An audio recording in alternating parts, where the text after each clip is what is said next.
Machines line a darkened room like a row of steel coffins.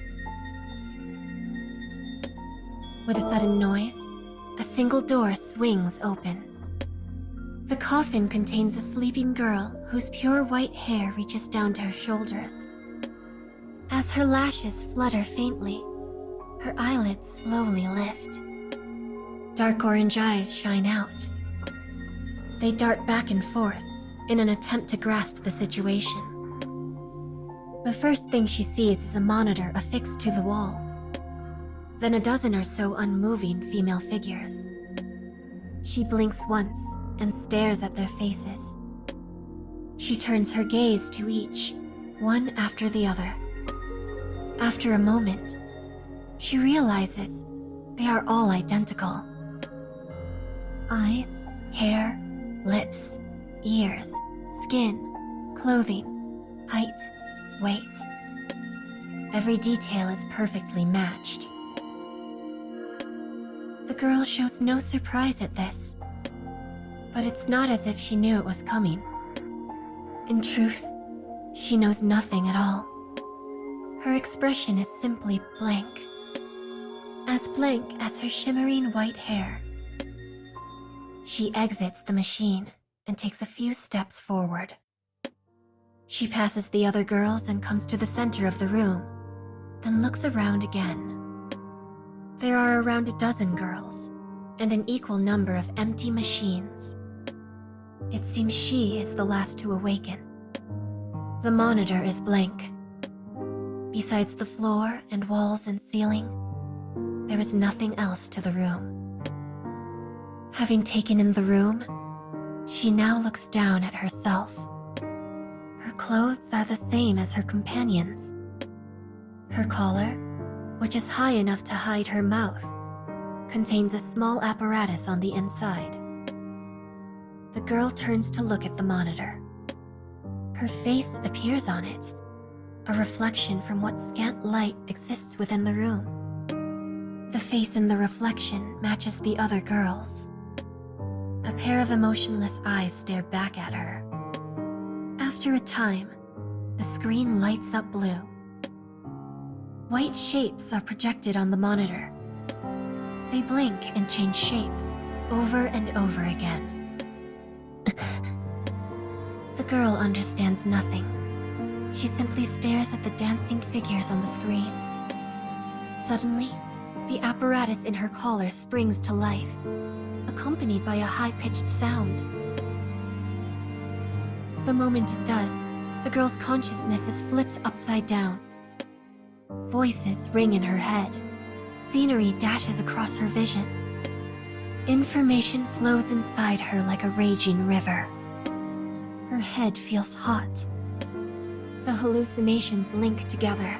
Images become words in her consciousness as they burn into her mind. Voice, color, pain, light, heat, form, shadow.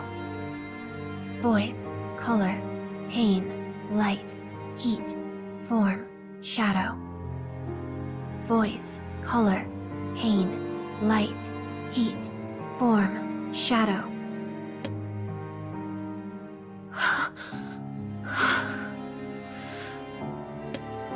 The girl's vision returns. Her breathing remains ragged, her footing unsteady. But now she understands. We are weapons. She brushes aside her sweat-slicked bangs and directs her attention to the monitor. It contains writing in stark white letters. 11th forced memory conferment successful. Weapons built from plants or animals are known as living weapons. In the case of these girls, they are based on a single human. From the time they were born to the moment they woke up, they were implanted with the instincts of a weapon and administered drugs that forcefully caused them to mature. Once they are ready, they will be given the necessary knowledge to function as a weapon and sent into battle. They will never know the meaning of killing or of living. Now a new mission is ready for them. The order appears on the screen. Exterminate the 13 targets. Multiples of an identical voice echo through the room, all saying the same word: yes. Following the description of the operation, target information appears on the screen. There is no sound, merely words and charts that appear on the screen, one after the other, before vanishing again. End briefing, commence operation. With that, the monitor goes dark once more. With the blue light gone, the room is again plunged into shadow. A white light pours in, tearing the gloom apart. A portion of the wall moves, granting a view of the outside world. A black van appears in the light. The girls begin their operation, piling into the vehicle with perfectly synchronized footsteps.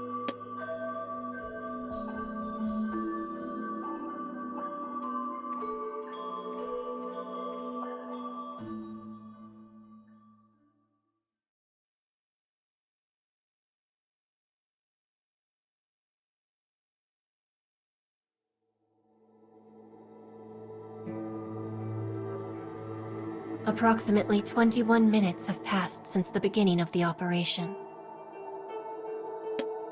Within an area that was once the city center, the girls stand and stare at a single point. They encountered the first target 4 minutes after arriving at their destination. But things have not yet proceeded to a combat situation. There is one reason for that. The girls stare at their lone target. Much like the girls, it is made with humanoid elements, including a head, torso, and 4 limbs. But each part is warped and twisted, like a doll haphazardly stitched together. Its skin reflects the sunlight, creating an eerie rainbow. All these facts are just as their intel said it would be. The girl at the rear of the group is the one who woke up last. She wields a sniper rifle. She peers down the sight, checking on her allies. The ones on the front line wield swords and other close combat weapons. Those with spears, greatswords, and other large weapons stand behind them, while those with long-range weapons, like the girl herself, watch and wait from even further in the rear guard. The weapons were procured from the self-driving vehicle they used for transport. Each girl was allotted a different one that signified their role. Though they all share the same faces and minds, they soon begin to separate from one another based on the weapon they have been given. After checking on her allies, the girl sights the target. Something is different from their pre-battle information. The target shows no reaction to their presence. While it seems to know they are there, it shows no interest, instead choosing to draw idly on the ground with a single finger. This behavior is strange. They had been told their target exhibited characteristics of being violent and cruel. This expected behavior was the reason they had approached the upcoming battle with such caution. 5 minutes later, events finally begin to unfold. A sword-wielding girl approaches the target. She walks with slow, measured steps. The sniper carefully observes the situation. When the sword wielder is 15 meters away, there is movement.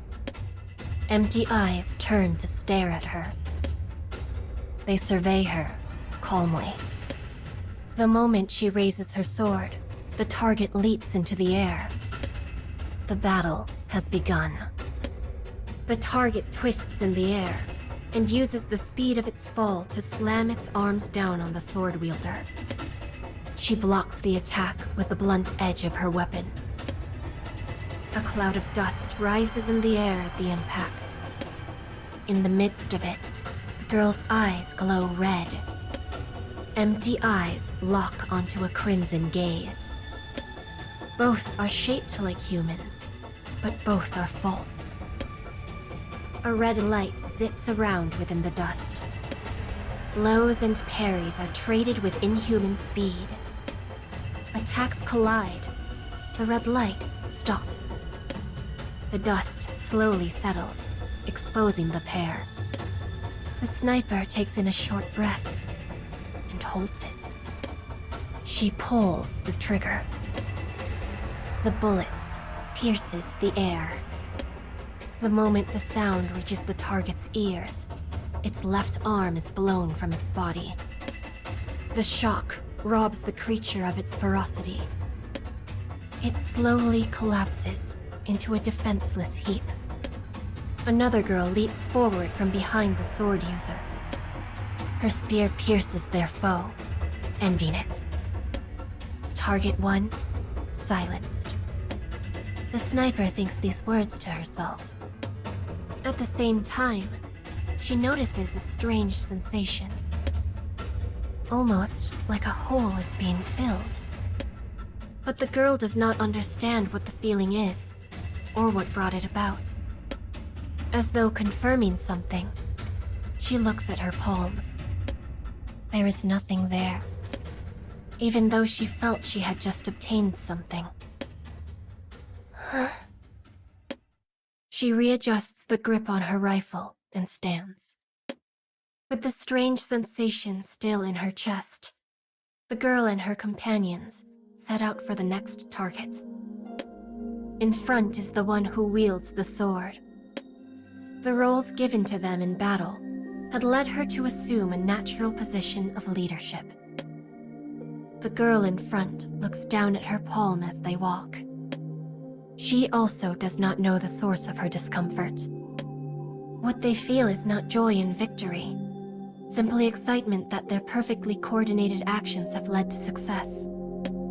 But the girls do not yet understand that.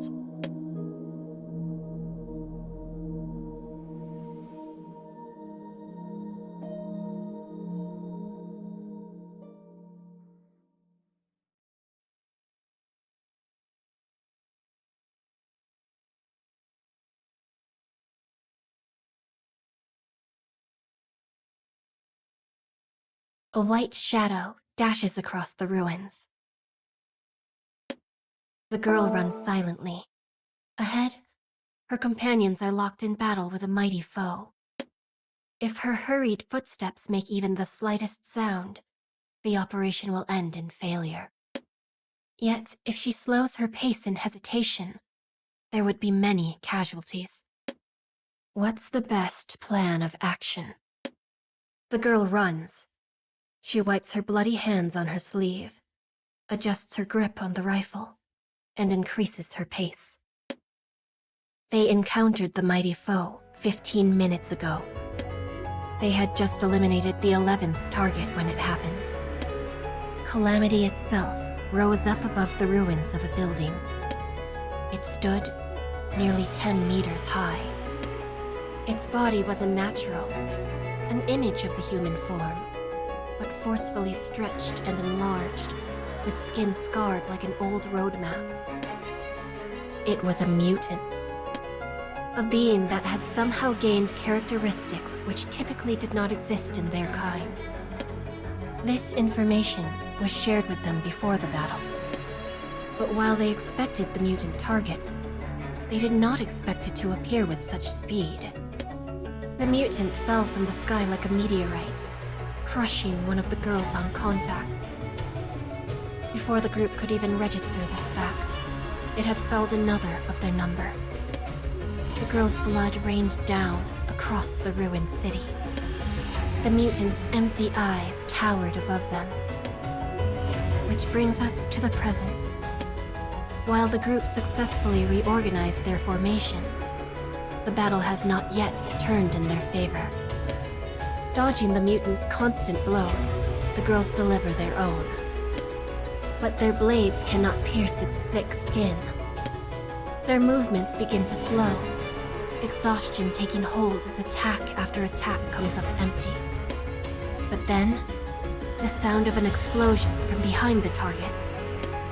The unmistakable percussion of a sniper rifle. A large bullet pierces the mutant's neck, causing the massive figure to stagger. But it quickly recovers. The bullet's path becomes another scar. As the girl loads another bullet in the chamber, the mutant makes a slow turn to face her, which is exactly what she wants. The human body is covered with soft muscle and skin that stretches and contracts as it moves. And the larger a body is, the more that muscle and skin is forced to move and contract, and to stretch thin. The scars on the mutant's skin are places that have been damaged from this constant stretching. It was the sword wielder who first realized this. As the mutant turns, a scar tears open on its lower back.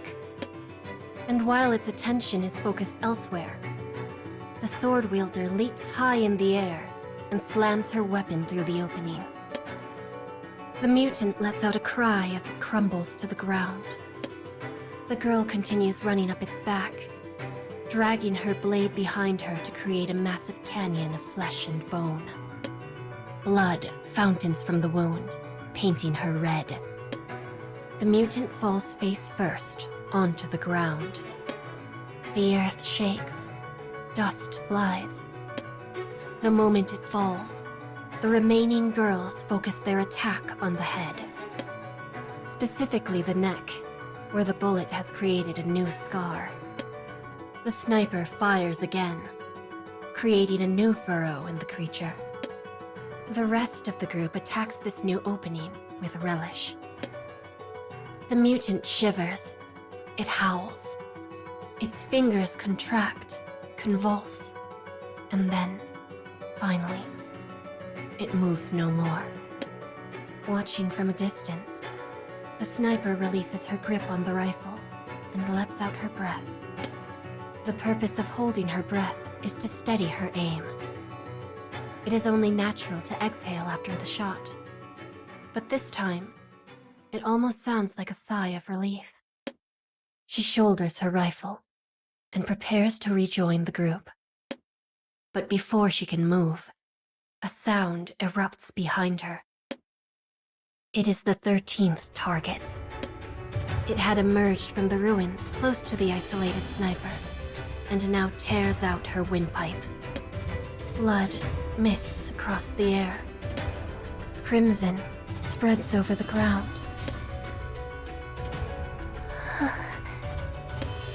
A ragged breath escapes from her ripped throat. In her dimming consciousness, the girl looks at her palm. All she finds is her bloody, lifeless hand.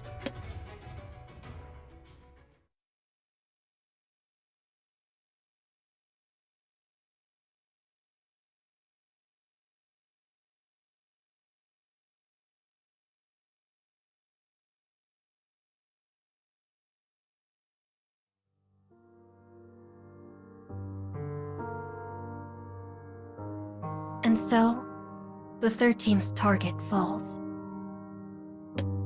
With the operation complete, the driverless vehicle returns. The armored machine carries the group back to the place where they first woke up. It is dark in the vehicle, and featureless save for slots to store weapons and handrails along the sides. It is the typical construction for a vehicle that carries weapons. The automobile motors across the wilderness. The girls sit on the floor inside. A full half of them do not make the return trip. The air is filled with a scent of metal and oppressive silence. The weapons on the wall still drip with blood. One of the girls stares at them for no reason in particular. She sees her own sword, as well as a number of weapons that no longer have anyone to wield them. Some of the slots contain nothing at all, their weapons having been too damaged to recover. In particular, many guns are missing, and the largest such gap is one that used to hold a sniper rifle.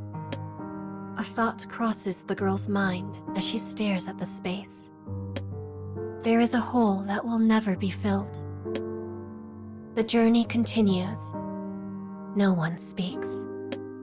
Despite the silence, they still hear nothing from outside the vehicle. Finally, the girl stops staring at the weapons and closes her eyes. She leans back and waits for time to pass. She knows the return trip is the same distance as the first, but it seems to be taking much, much longer. It feels like she will be in this vehicle forever. Some time later, the vehicle finally comes to a stop. Its doors open automatically. Light pours inside. The girls file out. Some walk slowly, nursing wounds. Some walk slowly, nursing exhaustion. But the girl who had her eyes closed does not move. Instead, she remains in the vehicle and listens to the footsteps of her companions slowly fade into the distance. Once that sound is no more, she opens her eyes, forces herself to her feet, and steps out. The moment she touches ground, the sound of the large doors closing begins. On a whim, she turns back to look. She sees the wall of weapons slowly disappear. The engine begins to hum. The girl stands in place, completely alone, until the vehicle drives off. When the girls return to their dark room, they see cold white letters on a blue screen. Well done. There are fewer casualties than estimated. The words of praise flicker for a moment before vanishing. A rundown of their next operation suddenly springs to life on the screen. Though the objective and plan remain the same, the scale this time will be larger, including the number of targets, which means their numbers will need to be replenished. The girls stare silently at the screen. Once the mission statement is complete, the screen urges them to enter the row of machines for rest and wound treatment. Each girl replies with a single word: yes.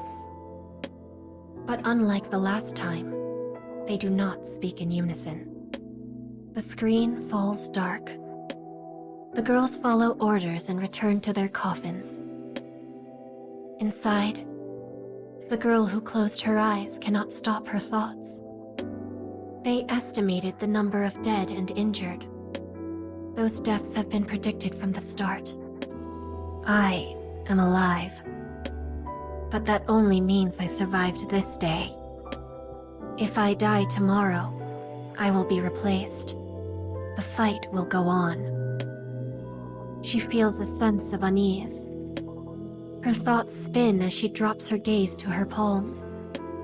There is nothing there. Perhaps there had never been anything there. What was she trying to think of? She does not know. The machine fills with liquid. Her consciousness fades. She had felt something in her hand, but now she feels nothing. How can there be nothing? Her question still unanswered. The girl slips into the dark.